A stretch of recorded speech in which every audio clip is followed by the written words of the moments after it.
is based on some research only. If you are taking the 4 parameters, so you should justify how you taken only the 4 parameters. Maybe there are 8 parameters, 9 parameters, but for your work work of study, you're just taking the 4 parameters. So we have to justify all these things. And the next Okay. thing is that whatever results you are getting, those results should be compared with the existing results of some other researchers. Then only you can say your research is better or far better than the others. Okay. So since you are doing BTech, it's a good study as a BTech student. Good, keep it up. Shivastav sir, you want to ask something?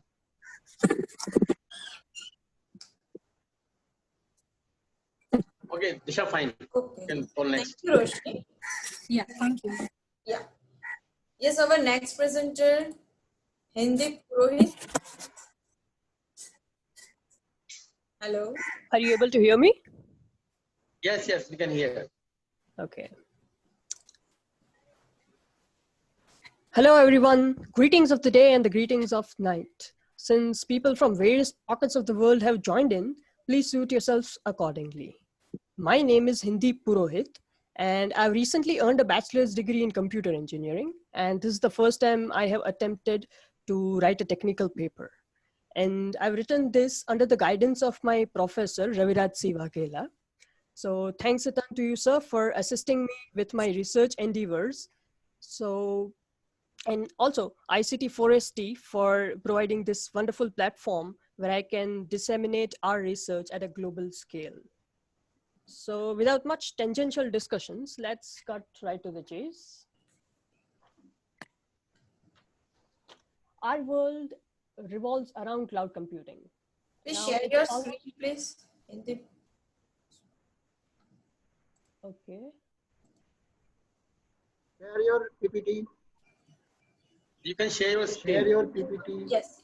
Yes. Is my screen visible now? Yes. Now Yes. it's visible. No. It's visible now. Yes, You can see. visible. Go ahead. Yes. So our world is revolving around cloud computing today. It has almost become a trend du jour. And with the widespread availability of fast and reliable internet, but as an aside, I would also like to mention that it's an irony in the context of India. Just today, I wouldn't have been able to join this conference because my mobile data connection and broadband both had failed me. But again, leaving the exceptions at bay, the availability of internet has made the shift from traditional computing to cloud computing model. The cloud offers many benefits. What is your topic? Rohit, what is your topic, please? What is your I'm going to topic? talk about a hybrid key management system that is a model that I've proposed. It will be using the ECC algorithm in place of RSA. Shall I continue? Hello. Please, yes. Yeah, Please okay. continue. Go ahead. Yes. So I was talking about the benefits of the cloud computing model. So cloud computing is really cheap. You pay only for the services you use, and there's no binding contract. You can cancel your subscription at any time you want. Plus, the entire responsibility of handling the infrastructure can be delegated to the cloud service provider. So in short, it's a hassle-free on-demand service which is gaining a lot of traction these days. But the grim reality is that the world isn't all sunshine and roses. Everything has its own drawbacks. One of the most glaring threats that cloud users face is the protection of their data. In a multi-tenant environment, VM escape, which is a very rare possibility, but it's still possible. VM escape could lead to unauthorized access to confidential data. Cloud services are usually served through web apps, which are inherently plagued by vulnerabilities. So these glitches collectively can compromise the data that is stored in the cloud. And the story doesn't end here. Even after the data has been deleted from the cloud, it may persist if it hasn't been deleted securely, that is wiped off securely. So in the similar vein, there could be endless issues associated with the cloud.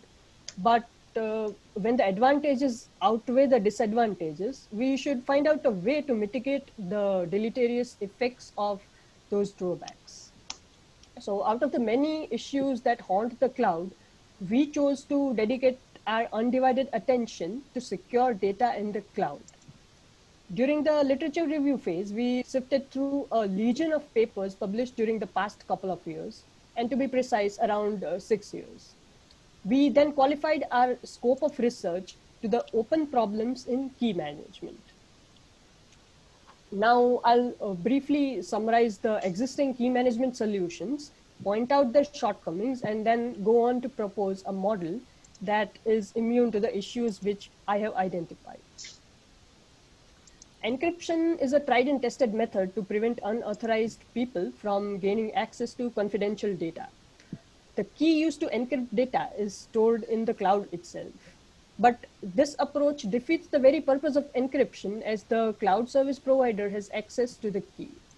So to combat this issue, H.A. Jagir, pardon my pronunciation please, proposed a sealed cloud approach where the key remained with the data owner.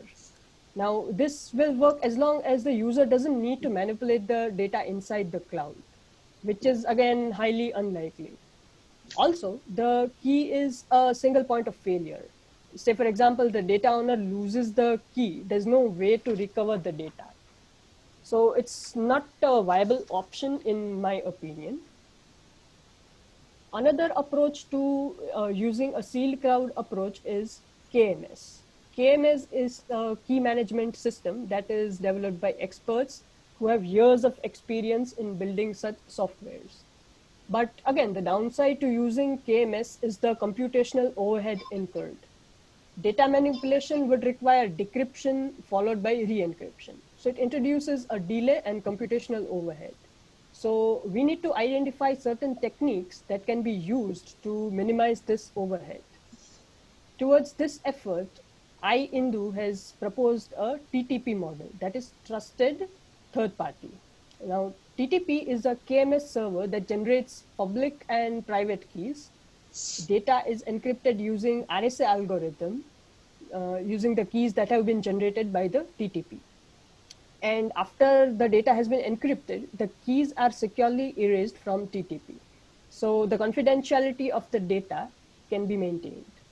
Users who wish to access the encrypted files are authenticated by TTP, and the public key is regenerated on the server. But all these previous attempts have been myopic. In addressing one issue, they inadvertently introduce another. For instance, TTP overcomes the disadvantages of the sealed cloud approach, but its lackluster performance precludes its practical utility. So let's have a look at the methods that we can use to boost TTP's performance. Data classification is the first on my list. It was proposed by Lo Tolbe. It segregates data into 3 categories according to the level of confidentiality. Instead of encrypting entire data set using the same key length, variable key sizes are used to encrypt data. Basic confidentiality is encrypted with the lowest key size, whereas high confidentiality data would be encrypted with a larger key size. Hello? So this great, Hello. yes. You have now 2 minutes left for your presentation. Please. Okay, since there's a time constraint, I'll quickly sum things up. Sure. So data classification is one of the way to reduce the computational overhead. And apart from that, ECC is a good algorithm to reduce the key generation time and the key size. It provides similar levels of confidentiality as RSA, but at a smaller key size.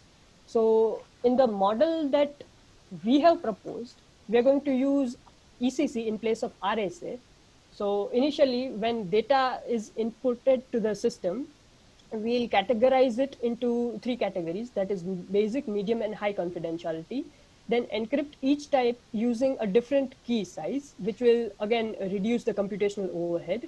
And then we'll use the TTP server as proposed by iIndu to manage the keys. And but we'll replace the RSA algorithm with ECC. After that, the data owner must grant permission to users who want to access the file. And the users with permission will be authenticated by TTP and appropriate access would be given. This is the overall flow chart of the model we have proposed.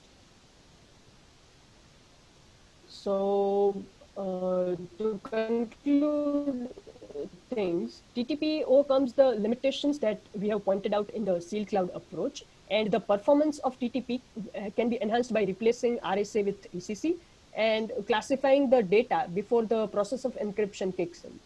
So in this manner, the new model that we have proposed offers a significant boost to the performance of securing data.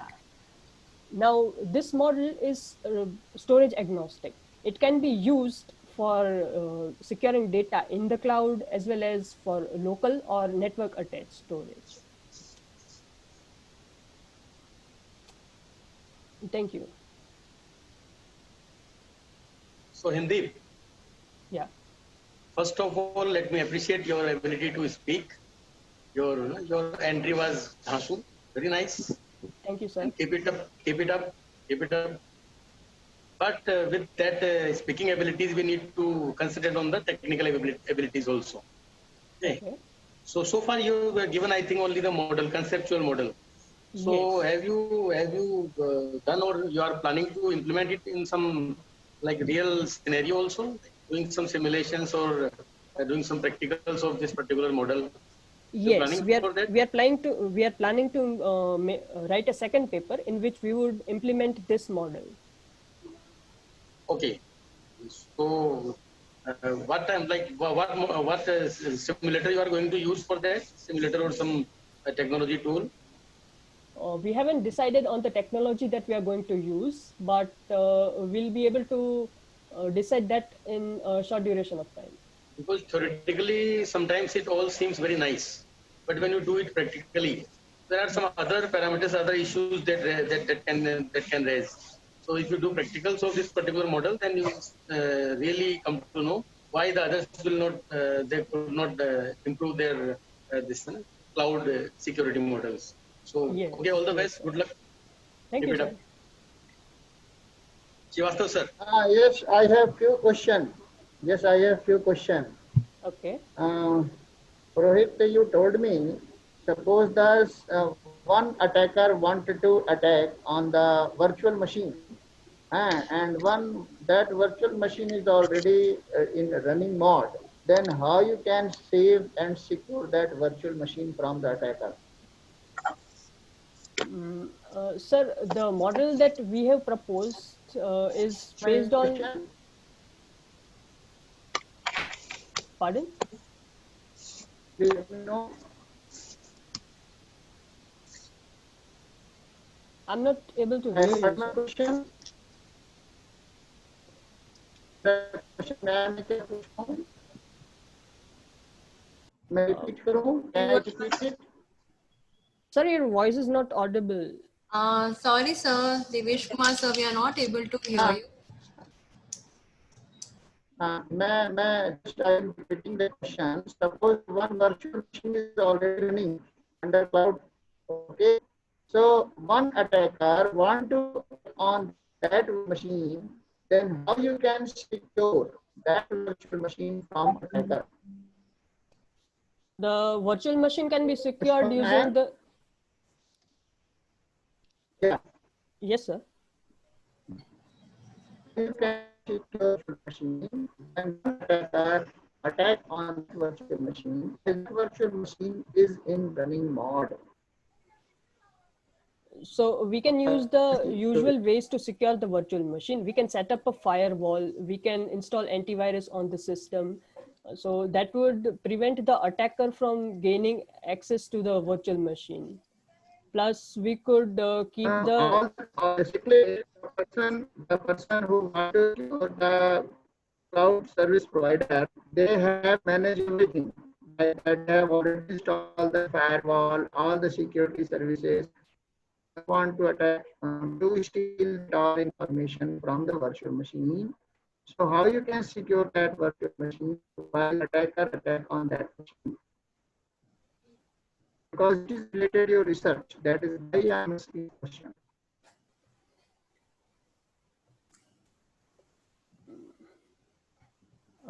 I'm sorry, sir. Sorry, sir, we are not able to hear you, No and problem. as ठीक है. we are running in delay, so we'll have to move forward now. Yeah, Next- Disha, next presenter, okay. please. Yes, thank you, Hindi.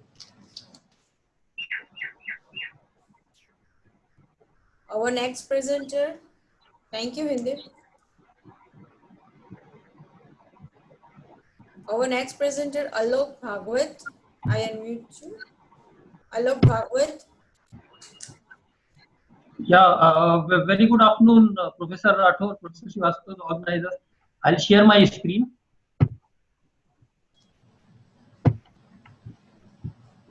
Is the screen visible? No, Your name is visible. please share your screen again. Now? No, I am sharing. No, not able to view your screen. Yeah. It's showing a tab of cancel over there. It's not enabling the share tab.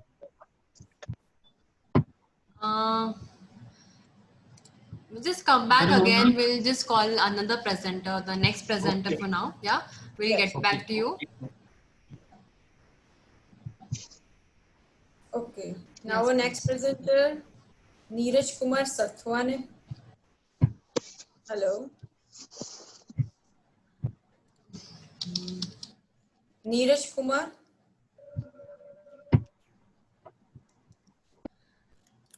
Hello, Neeraj Kumar Sathwane. Hello. Sorry, Disha. Do we have Abhinesh Kaushik with us? Abhinesh Kaushik? Yes. Abhinesh Kaushik. Wait. Hello, am I audible? Neeraj Kumar. Hello, Hello. am I audible? Can you, is it Abhinesh Kaushik? Yeah. It's Abhinesh. Yeah, it's Yeah, Abhinesh. please begin with the presentation, Abhinesh. Sure. Yeah. First of all, a very good afternoon to everyone present here. And start sharing your screen as well. Yeah. Yeah, it's visible and audible. You're audible as well. Please Yeah. carry on. Yeah. Okay. So the topic of my presentation would be my paper, which is enhanced three-dimensional DB-hop algorithm.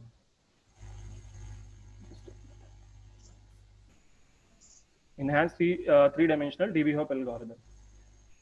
First of all, the introduction. We'll start with what are wireless sensor networks.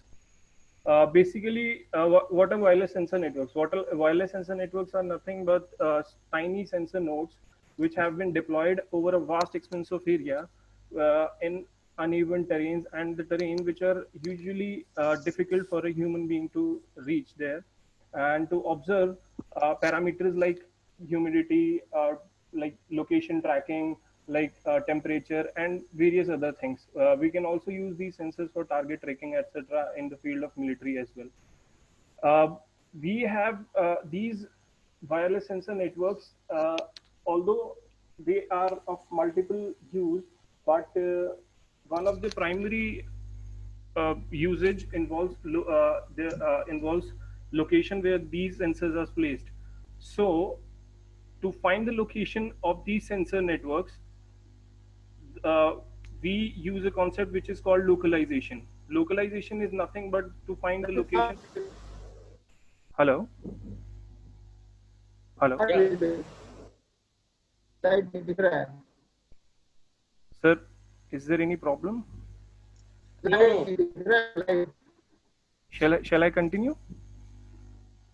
Can continue, but slide is not. Slide is visible here, but I think there is some problem. Okay. Okay. Okay.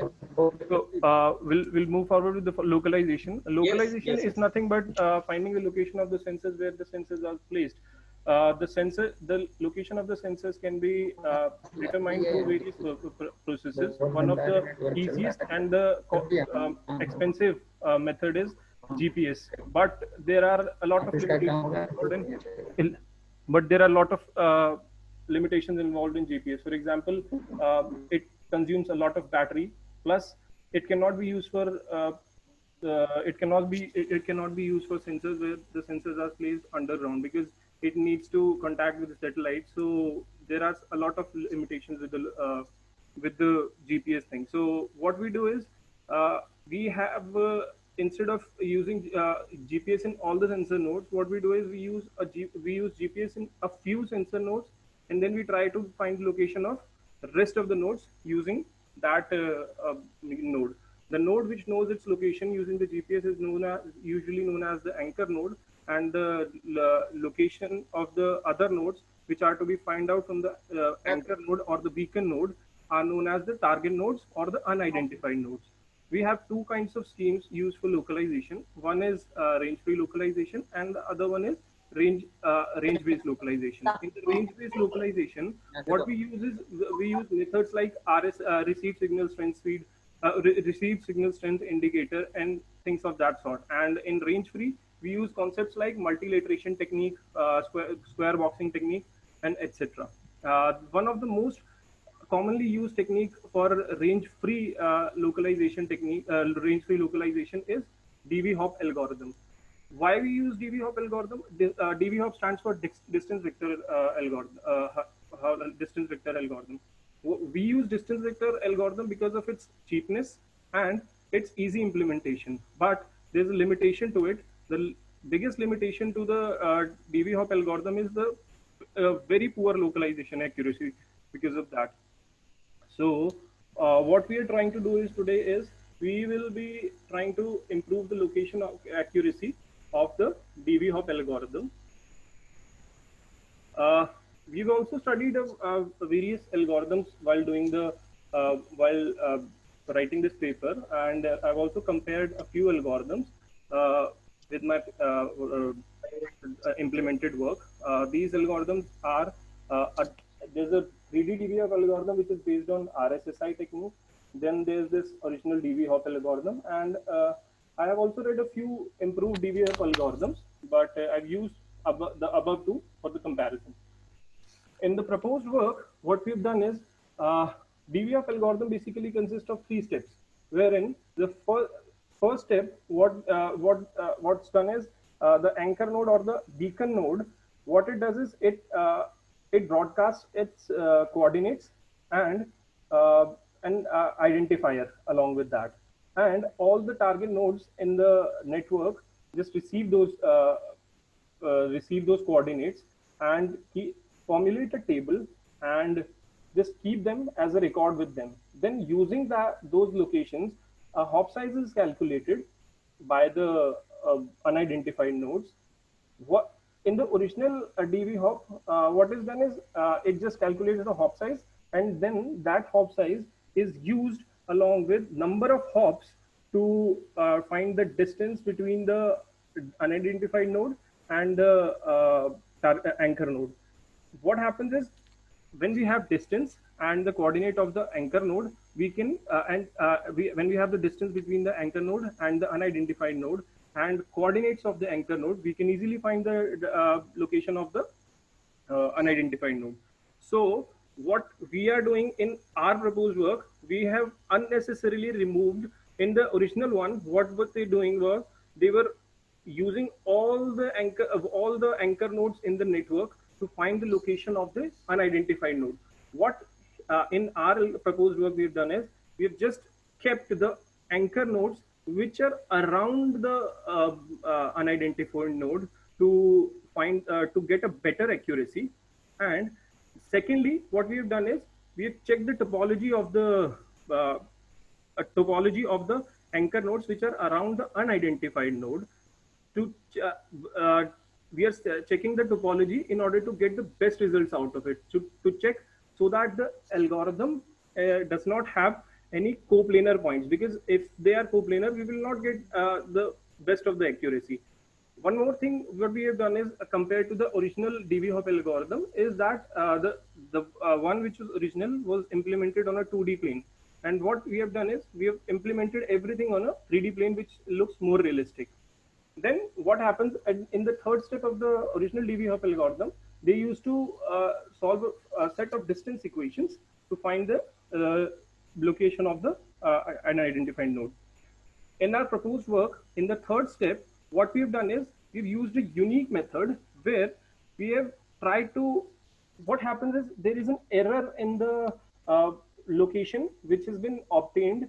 There is an error in the location of the unidentified node which has been obtained through this method, and that error is because of the various assumptions we have used. We have used hop size, which we have used as uniform.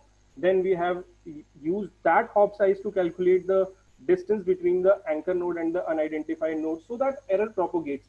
But in our method, at the step 3 of the algorithm, where we are finding the location of the unidentified node, we have used a method which can minimize the propagation of error. Abhinesh, sorry. Yeah. Hello? Yeah. Our last 2 minutes for your Okay, sure. I'm just winding up. So what we've done is we've used a new method which can minimize the propagation of error. We have achieved quite a good results. We have compared our algorithm. Our algorithm is the one which is visible in the red. The results visible in the red are from our algorithm. The green ones are from the 3DVR algorithm, the one which is using RSSI technique, and the blue ones are the ones of the original DB-Hop algorithm. This is a parameter that is localization error, which what we have done is we have used a formula to find the error between the actual and the find estimated location of the unidentified node, and we have plotted it using this. And we have what communication radius it is. This graph shows a localization error versus the communication radius, because as we increase the communication radius of every node, the localization accuracy increases at the range of the sensor nodes increase. Then we have the variation between localization error and the percentage of beacon nodes. What happens is as the number of anchor nodes or the beacon nodes increases in the network, the localization accuracy also increases with that. Then we have the third one, where the total number of nodes versus the localization nodes. As the network becomes more and more dense, it also increases the probability of getting more and more anchor nodes. Therefore, it also increases our accuracy. So the conclusion is that using the topologically optimal set of algorithms and only using the anchor nodes in the close proximity of the unidentified node, we have improved the localization accuracy of our algorithm. And by using a new method to solve the set of equations, we have also tried to decrease the propagation of error.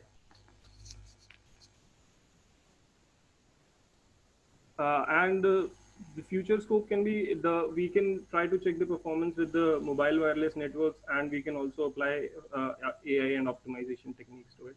These are some references I've used in my paper. That's it, sir.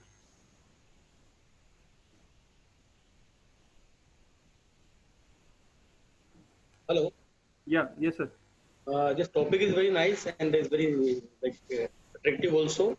So, like you told your results and all these things, but what about the experimental setup?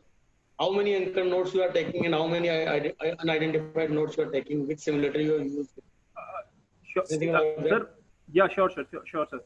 Sir, for example, when I keep this as when I was evaluating the result between localization and the communication radius, I have varied the communication radius.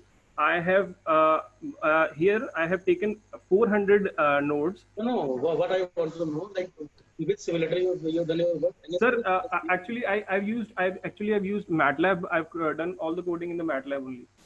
Fine. In MATLAB, like how did you set up the experimental setup? Sir, Like what how I many anchor nodes to take them? How many unidentified? Like what is the case scenario? yes sir, yes sir. I'll just tell you, sir. I've kept an area of 100 cross 100 cross 100, and then I've kept for example this one localization error versus communication radius. I've kept a minimum of 15% of anchor nodes. Like how many nodes? How many nodes were there? How 400, for example, 400 nodes were there. Out of 400 nodes, 1500s were 15% of the nodes were anchor nodes, and rest were the 400 nodes unidentified. you took 400 nodes, Yes, sir. and those anchor nodes were spread equally in the. Yes, sir. Yes, sir. They were separated randomly. They were spread randomly. Randomly, but randomly also they can go in some one corner only. So what about like how did you justify that the all are in the different corners, all the anchor nodes? Sir, because based on the anchor node only you are going to get the unidentified nodes location. Sir, I've just used a random function to randomize the nodes. I haven't used. Fine.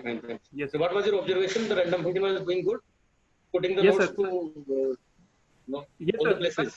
Yes, sir. Actually, what I did is I had run each one of the result for 1000 iterations. For example, 100 cross 100 area for keeping 400 nodes and 15% of anchor nodes. I've run it for 1000 times, which makes it a very rigorous and approximately it converts most of the random deployment strategy scenarios.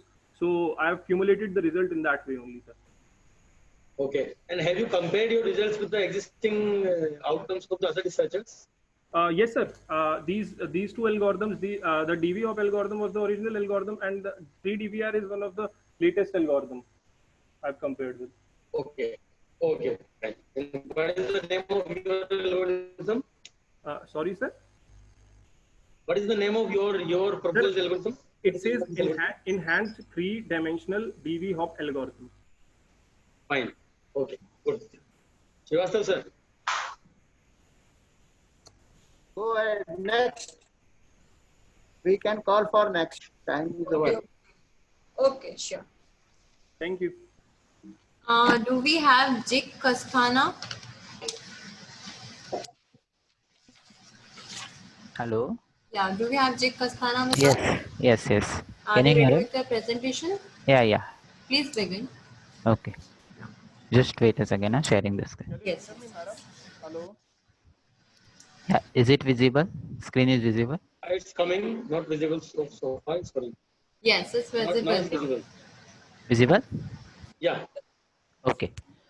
My name is Jik Astana and I'm going to present on my topic, what influence consumer behavior towards information and communication technology application. It is a systematic literature review of UTI-UT2 model. So basically start with there is a huge exponential growth which has been taking place in information and communication technology. Along with that, applications are also coming up which have changed the lifestyle of the people. And the developers of these ICT applications are making huge efforts and investment in form of money, time, investment, and other efforts have been put in order to improve the existing applications and also to develop the new application. And the success of this application totally depends on the adoption of this application by the ultimate users. Hence, what influence these customers to adopt that particular technological applications? For that, many theories has been developed in the past. Some of them are diffusion of innovation theory, theory of reasoned action, then technology adoption model, then UTI-UT. And each of these theories have suggested that so and so particular factors such as attitude, personal performance related benefits, social influence the customer to adopt that particular technology. And some of these models which were widely used were TAM, UTI-UT, and UTI-UT2. And it was came from the literature review. It was seen that there were many models which were talking about the technology adoption, but each were talking about separate different factors. So Venkatesh et al. In 2003 came up with a unique model named as UTAUT, that is Unified Theory of Acceptance and Use of Technology, wherein he combined the previous 8 research models and developed a new model. And similarly, this was the UTAUT2 model. Now, unfilled cells are the first 4 cells: one, performance expectancy, effort expectancy, social influence, and facilitating conditions will have a direct influence on behavior, intention, and use behavior. This was the original model of UTAUT. But in later 2012, Venkatesh et al. Again proposed new 3 construct, that was hedonic motivation, price value, and habit to this. And this was the UTAUT2 model. So coming to the basic research gaps, which was identified that Lee et al. In 2013, along with the William et al. In हाँ, ये hello, मानव तो hello, admin के नाम से save करके आया था, इसलिए उसने मुझे मैसेज किया कि मेरा अभी तक आया नहीं है प्रेजेंटेशन। hello, फिर अभी शायद उसने hello, लेफ्ट किया। hello, hello, hello. Am I audible? Hello. हाँ, प्रोसीड करो, प्रोसीड करते जाओ, please Okay, proceed. sir. Okay, Go sir. ahead. Okay. Okay, so these two researchers have done a detailed literature. Lee et al. On technology adoption model and William on UTAUT model. And similarly, Fitzgerald and Kulank also did a literature review on UTAUT2 model, but it was on not in detail. It was in just for brief explanation of the construct. So hence this was the research gap which was identified, and hence we adopted these 2 papers, Lee et al. And William et al. As a base paper for our research. So research methodology was all the papers which were having used UTAUT to model were downloaded from the period 2012 to February 2020, and from the various publishers. The research criteria to select these papers were the papers which have used extended UTAUT to model were used. That is, and similarly, 204 articles were found. Research were found out, and the discussions and findings were analyzed in 3 parts. First was the demographic characteristic of those research papers, wherein it was given a graphical representation of period of publications, then research collaborations, then country-wise publication, wherein which country more publication on UTAUT to be has been applied.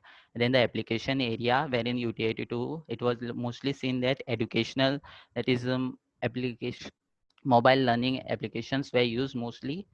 Similarly, the most prolific author were also found out, that is those research authors who have more research papers of UTAUT, and it was found that Professor Yogesh Trivedi was having more papers.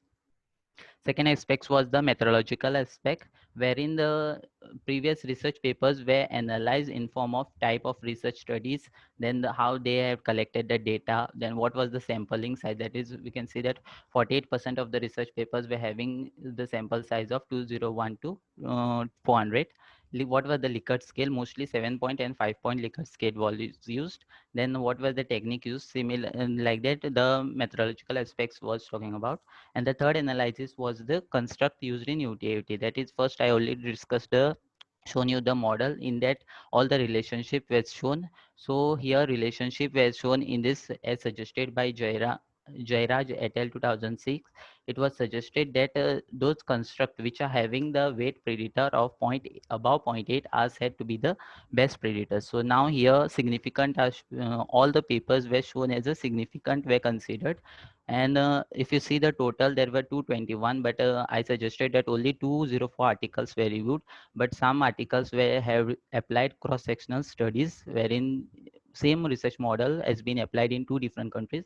That's why the total went up to 21.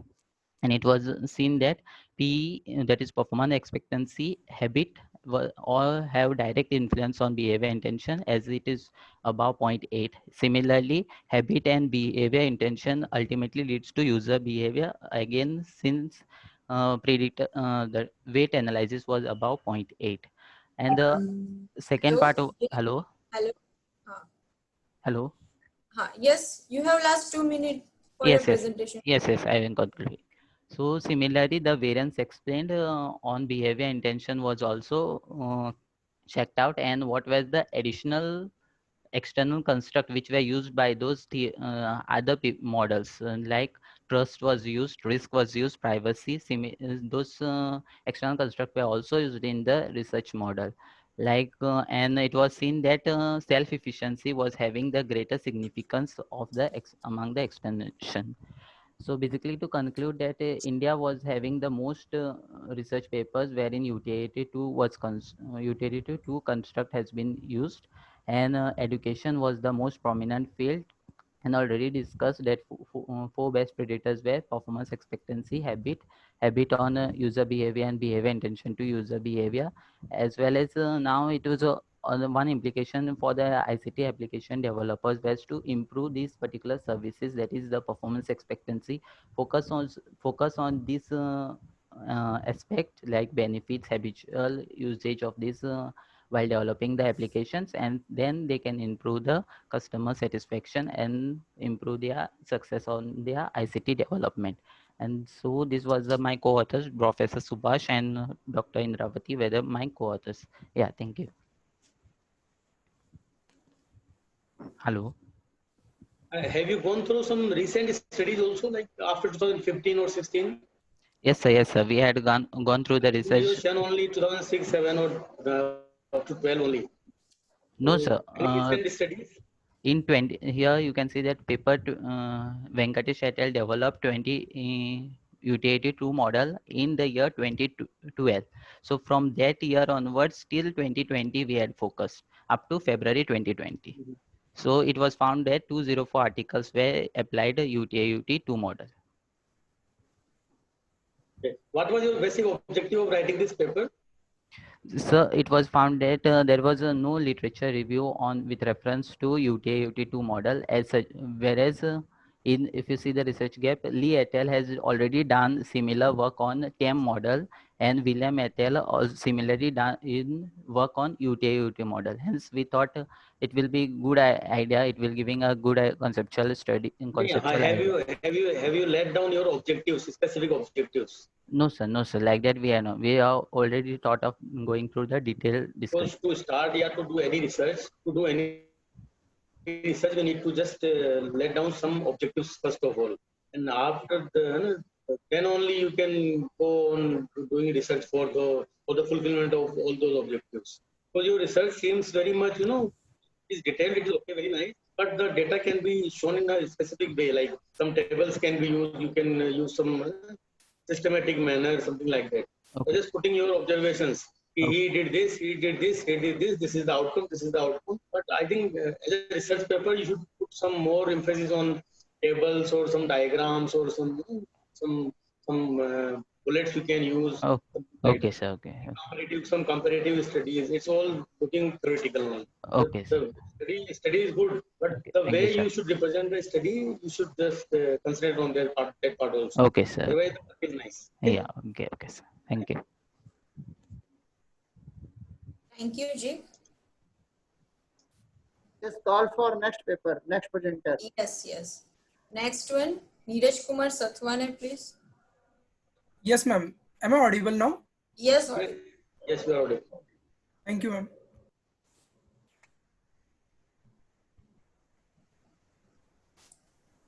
Ma'am, you cannot start screen while other participant is sharing. Yes, now you can share.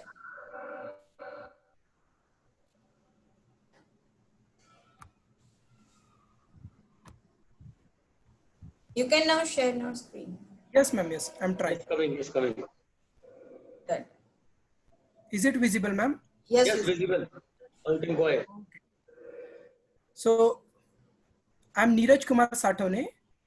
I'm doing research on design of cardiovascular disease classification using wavelet transform and detection using neural network. So, under the supervision of Dr. Ullas Kumar Gokhale. So, the objective of my research work is collect heart arrhythmia ECG signal to classify ECG signal, compress and transmit original ECG signal along with the data which is mined by or analyzed by the system.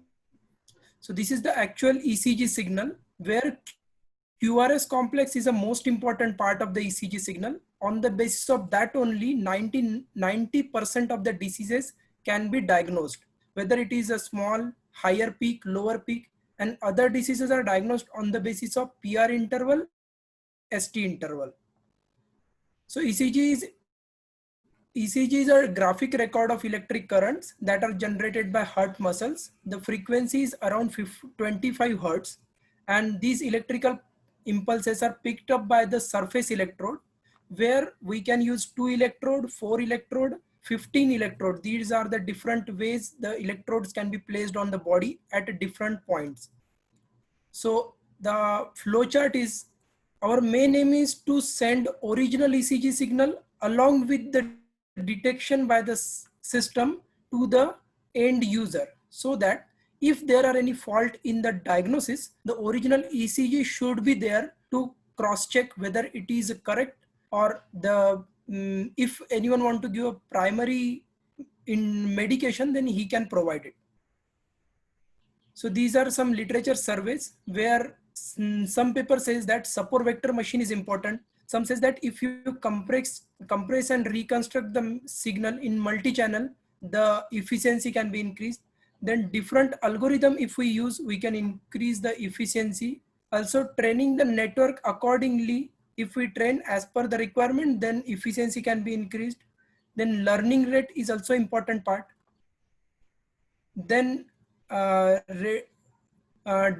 the radial basis function neural network and backpropagation neural network, these can also be used for higher efficiency.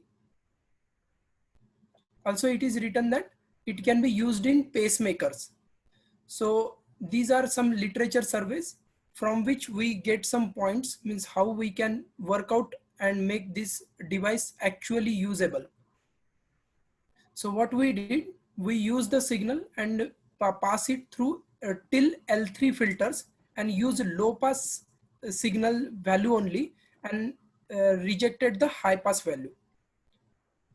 So when we use these type of signals, this is the actual ECG signal we get on MATLAB from the sample signal, where you can see actual QRS complex can be clearly visible.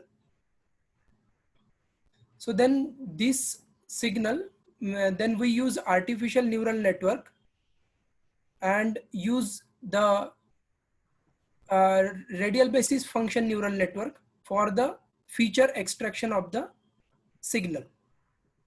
Then these are these type of machines are doctors are using. So we have used some signals also from these machines. We have get that signal from doctors from specific disease, and we have used 10:2 signal ratio while diagnosing the signals. The signals which we received from machine are not in .mat format, so we have to convert them into .mat format, and then we use it along with the data we received from MIT BIH website that is already available in .mat format. Also, our another main aim is to send actual signal to the end user. So using a simple software of Arduino Uno, we have shown that the actual ECG signal can be sent to the end user. This is not a perfect signal because the receivers which we have used are of low quality, but it is a useful for giving an implication that we can send any signal, live signal, to the end user. So how we calculate the accuracy, sensitivity, and specificity? These are the formulas provided over here, and from that basis we have used this table to calculate sensitivity, specificity, and accuracy. So what we get in our analysis, we have proposed 4 methods: ANN decimation, ANN morphology, ANN FIS decimation, and same morphology. So what we have seen that if we use 6 bits, then the ANN decimation output means efficiency is highest in its class. So what is the use of these type of projects? If we want to provide, if we purchase a ECG machine, that it cost above 60,000. Also for the remote patients, it is not possible to purchase that ECG machine, and also it is not feasible for them to consult a high-end doctors. So if we use these type of systems, then at the remote places, the people can use these type of systems and they can provide actual signals. They can share actual signals globally, and they can get a consultation from the global doctors. So these are few references.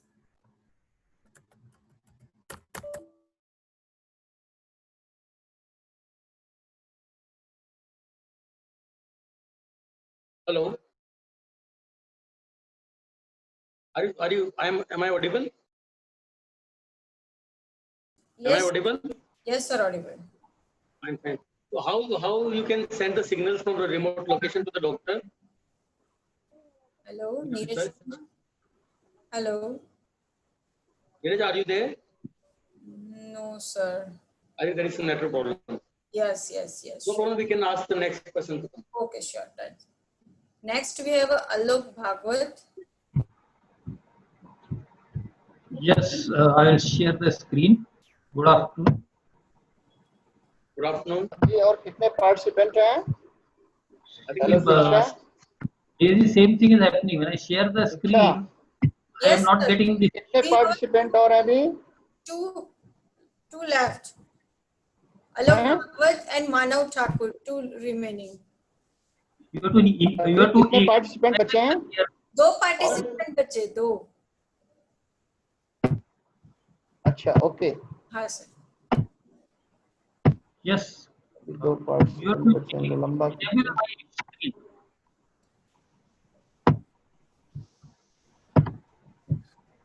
Is the screen visible? No, your screen. Yeah, you can speak without a screen also, no problem. We can understand. Okay. I'll just let me try once more, because when I'm doing this, I'm not getting the share tab enabled. Okay, sir. That my topic is life cycle management of Indian naval warship equipment. I am a research scholar in Symbiosis International Institute, Symbiosis International University, and my guide is Professor Chitrao, who is an associate professor in SIMS Pune, Symbiosis Institute of Management Studies. Okay. I will cover under the normal, introduction, literature review, research gap, objective. Basically, sir, we are aware Indian Navy is going for a very, very aggressive shipbuilding plan. We have plans of inducting about 80 ships in next 5 years or 6 years. Out of these, 30 ships are already under building stage in the Indian shipyards. Remaining 50 are in the tendering stage. The important point is that today Navy has got totally indigenous design and the building of the hull and other equipment. But there are some critical equipment like the propulsion equipment, diesel engine, electric motor, weapon equipment, missile system, which we are still importing. Companies like Larsen & Toubro, Tata Group, Kalyani Group, Mahindra Group have forayed into defense manufacturing. But there are some lacunae in the regulatory process. So, because Navy is not adopting the life cycle management, and equipment goes into the Navy, the typical acquisition process takes about 2 to 3 years. Thereafter, the equipment has to work for 25 years. Now, I suggest you to come on your objectives, like okay, the production is good. You come on main objective, your contribution, and what is your conclusion, so that in limited time we can complete it. The research gap is life cycle management is not followed by Indian Navy. Okay. Because the life cycle costs are not considered when you design the most competitive bidder. We do not have a clear life cycle costing model. So the research objective is to define a roadmap for implementation of life cycle management process for electric propulsion equipment for naval warships. Navy is going to need the electric motor and the active front end drive for the next 15 or 20 platforms, submarines as well as ship.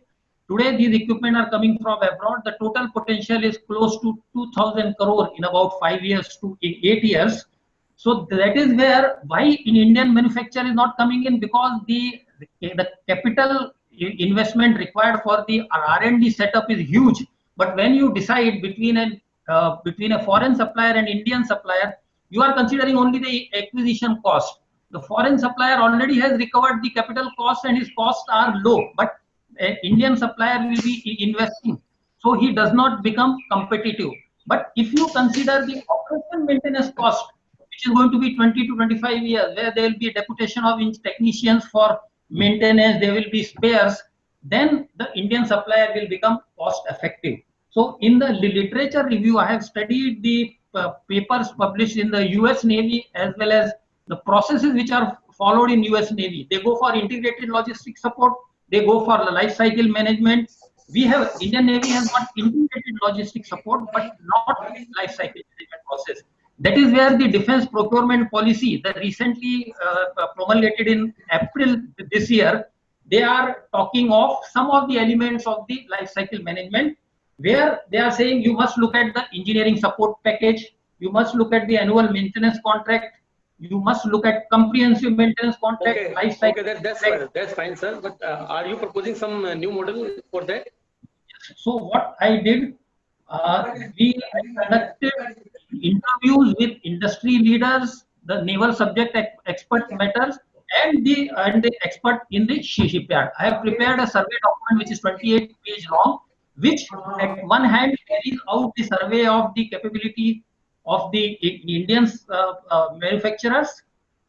That this also does a estimation of what kind of a past track record a foreign technology leader has got, how we can go for technology transfer, and what are the elements which should be considered at the time of tendering. And that is what is detailed in my paper. And in fact, the overall aim is to define a roadmap for getting this equipment manufactured within the country. This is a step one. Once we, fortunately, the DPP has got certain elements, but we do not have the details. My idea is that to promulgate and interact with, because the naval experts, senior people are also part of this survey. This will get integrated. Once it comes in, then L&T, and this is not applicable when there are both the suppliers are Indian, because then you are looking at Indian technician. For an example, a foreign technician cost about 8 times to 10 times per day more than an Indian engineer. If you are to have you invite, included the Indian companies also in the survey? Some Indian companies. I have done survey of the president of SIDM, that is the Society for Indian Defence Manufacturer. I have done survey of the director shipbuilding Mazgon Dock and the naval expert and some of the retired naval people. There, the survey has been done in 2-3 phases. Overall, the document comprises of about 26 pages. So this is the one of the step. But even, and fortunately, the Navy has got projects today where this electric. Now imagine you are talking 5 megawatt electric motor, active front end drive. We have got in the Indian industry, but not in Navy. We go to Siemens, we go to General Atomics. So today Navy is looking in 3 to 5 years. If we get this framework in place, I am confident we will have 1 or 2 Indian manufacturers also, and towards Atmanirbhar or towards the Make in India. So for unfortunately the presentation is not coming, but if you go through the paper, I have given the process. I have given what kind of process is followed in US Navy. And in one of the paper which is published by US Navy's Research and Development Organization is as late in 2018. Those findings are not implemented yet. I am interacting with through this survey to get them implemented in the Navy. Incidentally, I was part of Indian Naval Shipbuilding Program for almost 20 years. So I know where we have to. So that is what, and in addition, you save the pressure for foreign exchange. Okay, sir. I think we have limited time, so you can conclude in 1 minute. Like, what is your guidelines or your model? What should be there? Only the benefits of study is the new technology induction in India, support to Navy from within the country, significant market potential for Indian industry, and cost benefit for Indian Navy in the long run. So recommendation is life cycle cost should form the basis of defining the most competitive bidder in the naval procurement policy, and Indian Navy should move towards life cycle management. These are that's it, sir. Thank you very much. I think after the publication of this paper, like, you can send those guidelines to the government of India also. It will be helpful for that. Yes, that is what we intend to do. And there are some very senior naval officers who are. You've done very hard work to analyze all these things. Now this conclusion and guidelines should be beneficial for the Indian, at least for our country. Yes. Thank you. I'm very confident it will be the way the process is going on. Thank you, sir. Thank you, sir. Thank you, Alok Bhagwat. Our last presenter, Manav Thakur. Hello. Hello. Yes, you can start Yeah. your presentation. Yeah. I'm just sharing my screen. Thank you. Yes, yes, yes. Yeah. Is it visible? Yes, visible. Okay. Go ahead. Yeah. Thank you. Yeah. So my topic is to secure data using the directory server in the IAM system. IAM system is nothing but the identity and access management system, which we are using to do the integration. Okay. So my topic will cover the introduction about the IAM system, what is basically a directory server, what the protocol we are going to use, IAM system, conclusion and reference. Okay. So today's the main thing in the industry or in the outside world is data. So nowadays everyone is looking after the data security at each level. The companies which are having a huge data are bifurcated into the scale like small scale, middle scale and multi scale also. Okay. So according to that, they are getting bifurcated into the industry. Okay. So data store, they are using basically a database or a directory server to store the data, and data mostly used to manage the identity of the particular user or to do the authentication and authorization of the user into the organization and outside the organization, that we call as a internet and intranet. So the data authentication is basically done on the identity or their credentials, what we call as a username password, or we can use a two-way authentication mechanism like we are getting OTP, RFID or some face recognition type of things also we can use. When we are creating an identity of the people or a person into the organization or outside the organization, what we used to call is who, what and how. At these three bases, we are going to create an identity of the person. Who is going to have the access, at what level he can have the access, and how he can have the access. Okay. So to solve this problem, we are using a directory server in the background. Okay. How? Okay. From there are many past years, the administrator which are there in the company are facing basically a challenge to secure the data. Okay. So, but they are not that much feeling secure, or a customer also, like a people we are, when we are buying any product or when we are doing any payment gateway, we are buying something from Amazon, Flipkart. So that time we are facing very unsecure because they are asking you your card details, your OTP, your then other details also like bank detail. So still we are not that much feeling secure. So to feel the customer or a user to secure due to this access, we are using identity and access management system in the background. But when we are using the IAM system in the background, we are using some data store over there. So we are using a directory server and data store. So what is basically a directory server? It is nothing but a collection of data store in the form of hierarchical structure, like a tree structure we have. Okay, directory server is a one type of database or a data repository which work like a database, but here data representation will be in a different format. Here it will be going to store your user identity, user access, his privileges, okay, your computer data, your IP addresses, everything, or network devices also going to store in the directory server. In the directory server, data is formatted in the form of DN and RDN. DN is called as a relative distinguished name and RDN is called as a relative distinguished name. Okay. And as I told you, this is a tree structure. Okay. Every tree structure will start from a suffix. Okay. Like we have a normal, we have a seed, and once we pour that seed into the mud, we'll getting a tree. Same thing happen over here. From somewhere else, we need to start our tree. And here the terminology is called as a suffix. If you called about the databases, we are having a rows and column. But here we don't have that rows and column concept. Here we have a tree structure. Okay. So in the IAM system, directory servers plays a very significant role. It acts as a central repository for storing and managing the user information. Directory server almost store all type of data which your database is also storing. Okay. So to access the data, we are having a protocol called as a LDAP protocol. LDAP is nothing but a lightweight directory access protocol, which is used to extract the data from the directory server. Similarly, the LDAP will run on a client server model. When client raises a request, it will go to the TCP/IP protocol on network and fetch the data from the server and back send reply using a TCP/IP protocol to the client also. Sir, since we have some time limitation, so you just come on your contribution part. I think Yeah, you my all conclusion is know. what basically in the directory structure, what the companies are using the different suffixes to store the data. But in my system, what we have suggested that to use single directory server with the two different suffixes separately for the identity of the person and separate for the access of the person.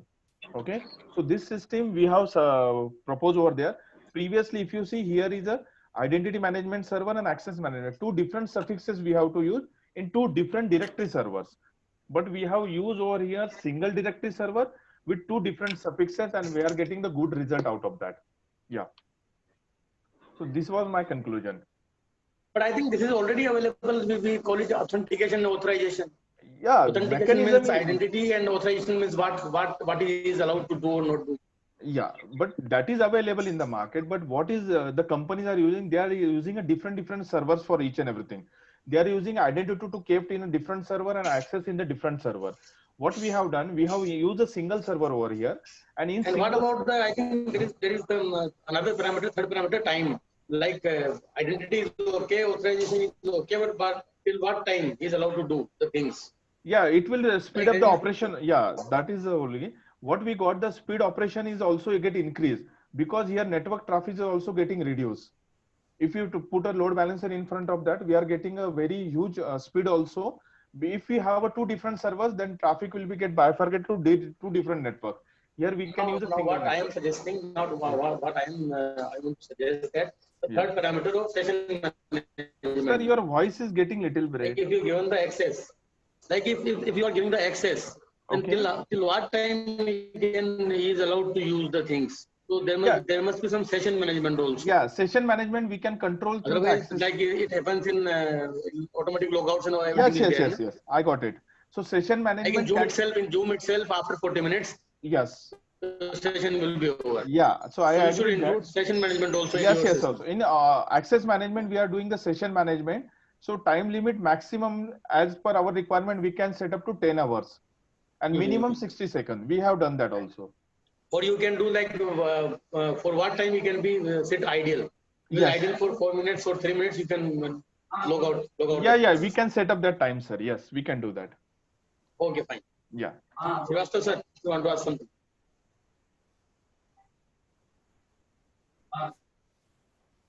I think all the papers are over, so we can now just conclude the session. Okay.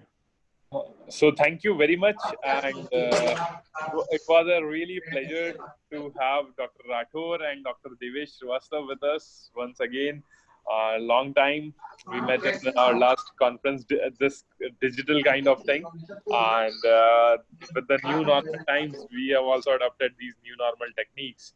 And thank you very much for sparing your valuable times and to both of you. And I would like our team to ask to share you the token of appreciation on the screen so that you are able to being recognized among the. So Dr. Vijay Singh Rathod, this is for you, and then Dr. Devesh Srivastava. This is a new digital mode, so what we can do the best in best way possible. I digitally say thanks to you. Thank you. And I would like to appreciate all the contributors of the papers, and especially Disha and Deepika, who has been handling the session. Thank you so much for providing the opportunity to us also and to assess the papers. Coming to the authors, there are few information for the authors. Just after completing this session, you all will also receive the certificates, the payment receipt, as well as a thank you letter from the conference on your mail IDs. So I wish you all the best for your future endeavors. Regarding the publication of the conference papers, we have already sent the data to Springer before the conference itself. So I hope it will be published in next 4 to 5 months in normal circumstances. And if there are any issues in between the time frame, we will just let you know. And if we need any more data from you, we'll just hang you up in the mails. And that's what I would like to tell you that today. And if you have any issues, our support team is always there to help you out in best possible way. You can also drop a mail to amit@gr.foundation, and we will be happy to assist you in the best possible way. So thank you very much. And I am currently from Ahmedabad, and it's raining here. So enjoy this rainy time, and all the best to your future endeavors. Thank you very much. Thank you, sir. Thank you for the closing remarks. Thank you, Joshi sir. Thank you. Okay. Thank you, Dr. Srivastav. Thank you very much. Okay, thank you.